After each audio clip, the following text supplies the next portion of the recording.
कृष्णाय वासुदेवाय हरे परमात्मने प्रणतः क्लेशनाशाय गोविंदाय नमो। वृंदाराध्या रमा शेष गोपी मंडल पूजिता सत्या सत्य परा सत्य भामा श्री कृष्ण वल्लभा वृषभानुसुता गोपी। राधे राधे। आज है 5 अगस्त 2025 मंगलवार। पवित्र उपन्ना पुत्रदा एकादशी कथा।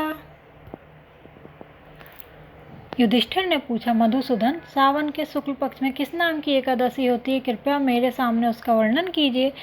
भगवान श्री कृष्ण बोले, राजन, प्राचीन काल की बात है। द्वापर युग के प्रारंभ का समय था। महिष्मतीपुर में राजा महिजीत अपने राज्य का पालन करते थे, किंतु उन्हें कोई पुत्र नहीं था, इसलिए वह राज्य उन्हें सुखदायक नहीं प्रतीत होता था। अपनी अवस्था अधिक देख राजा को बड़ी चिंता हुई। उन्होंने प्रजा वर्ग में बैठकर इस प्रकार कहा, प्रजाजनों, इस जन्म में मुझसे कोई पातक नहीं हुआ है। मैंने अपने खजाना में अन्याय से कमाया हुआ धन नहीं जमा किया है। ब्राह्मणों और देवताओं का धन भी मैंने कभी नहीं लिया है। पुत्रवत प्रजा का पालन किया है, धर्म से पृथ्वी पर अधिकार जमाया है। दुष्टों को, चाहे वे बंधु और पुत्रों के समान ही क्यों न रहे हों, दंड दिया है। शिष्ट पुरुषों का सदा सम्मान किया है और किसी को द्वेष का पात्र नहीं समझा है। फिर क्या कारण है जो मेरे घर में आज तक पुत्र नहीं उत्पन्न हुआ? आप लोग इसका विचार करें। राजा के ये वचन सुनकर प्रजा और पुरोहित के साथ ब्राह्मणों ने उनके हित का विचार करके गहन वन में प्रवेश किया। राजा का कल्याण चाहने वे सभी लोग इधर उधर घूमकर ऋषि सेवित आश्रमों की तलाश करने लगे। इतने में उन्हें मुनि श्रेष्ठ लोमेश जी के दर्शन हुए। लोमश जी धर्म के तत्वज्ञ, संपूर्ण शास्त्रों के विशिष्ट विद्वान, दीर्घायु और महात्मा हैं। उनका शरीर लोम से भरा हुआ है। वे ब्रह्मा जी के समान तेजस्वी हैं। एक एक कल्प बीतने पर उनके शरीर का एक एक लोम विशीर्ण होता है, टूटकर गिरता है, इसलिए उनका नाम लोमश हुआ।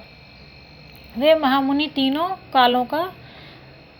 कालों की बातें जानते हैं। उन्हें देखकर सब लोगों को बड़ा हर्ष हुआ। लोगों को अपने निकट आए देख लोमश जी ने पूछा, तुम सब लोग किस लिए यहाँ आए हो? अपने आगमन का कारण बताओ। तुम लोगों के लिए जो हितकर कार्य होगा उसे मैं अवश्य करूँगा। प्रजाजनों ने कहा, ब्राह्मण, इस समय महिजीत नाम वाले जो राजा हैं उन्हें कोई पुत्र नहीं है। हम लोग उन्हीं की प्रजा हैं जिनका उन्होंने पुत्र की भांति पालन किया है। उन्हें पुत्रहीन देख उनके दुख से दुखित हो हम तपस्या करने का दृढ़ निश्चय करके यहाँ आए हैं। द्विजोत्तम, राजा के भाग्य से इस समय हमें आपका दर्शन मिल गया है। महापुरुषों के दर्शन से ही मनुष्यों के सब कार्य सिद्ध हो जाते हैं। मुने, अब हमें उस उपाय का उपदेश कीजिए जिससे राजा को पुत्र की प्राप्ति हो। उनकी बात सुनकर महर्षि लोमश 2 घड़ी के लिए ध्यानमग्न हो गए। तत्पश्चात राजा के प्राचीन जन्म का वृत्तांत जानकर उन्होंने कहा, प्रजावृंद सुनो। राजा महिजीत पूर्व जन्म में मनुष्यों को चूसने वाला धनहीन वैश्य था। वह वैश्य गांव-गांव घूमकर व्यापार किया करता था।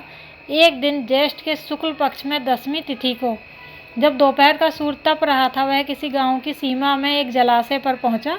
पानी से भरी हुई बावली देखकर वैश्य ने वहां जल पीने का विचार किया। इतने में वहां अपने बछड़े के साथ एक गो भी आ पहुंची। वे प्यास से व्याकुल और ताप से पीड़ित थी, अतः बावली में जाकर जल पीने लगी। वैश्य ने पानी पीती हुई गाय को हाँककर दूर हटा दिया और स्वयं पानी पीने लगा। उसी पाप कर्म के कारण राजा इस समय पुत्रहीन हुए हैं। किसी जन्म के पुण्य से उन्हें निष्कंटक राज्य की प्राप्ति हुई है। प्रजाजनों ने कहा, मुने, पुराणों में उल्लेख ही कि प्रायश्चित रूप पुण्य से पाप नष्ट होते हैं, अतः ऐसे पुण्य कर्म का उपदेश कीजिए जिससे उस पाप का नाश हो जाए। लोमश जी ने बोले, प्रजाजनों, श्रावण मास के शुक्ल पक्ष में जो एकादशी होती है वह पुत्रदा के नाम से विख्यात है। वह मनोवांछित फल प्रदान करने वाली है। तुम लोग उसी का व्रत करो। यह सुनकर प्रजाजनों ने मुनि को नमस्कार किया और नगर में आकर विधि पूर्वक पुत्रदा एकादशी के व्रत का अनुष्ठान किया।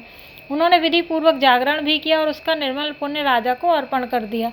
तत्पश्चात रानी ने गर्भ धारण किया और प्रसव का समय आने पर बलवान पुत्र को जन्म दिया। इसका महत्व सुनकर मनुष्य पापों से मुक्त हो जाता तथा इस लोक में सुख पाकर परलोक में स्वर्गीय गति को प्राप्त होता। जय श्री हरि, जय श्री राधे, जय सावन मास शुक्ल पक्ष। एक अन्य कथा भी पुत्रदा एकादशी के लिए है, जिसमें महिष्मती नगरी के राजा सुकेतुमान और रानी सैव्या को लंबे समय तक संतान सुख नहीं मिला।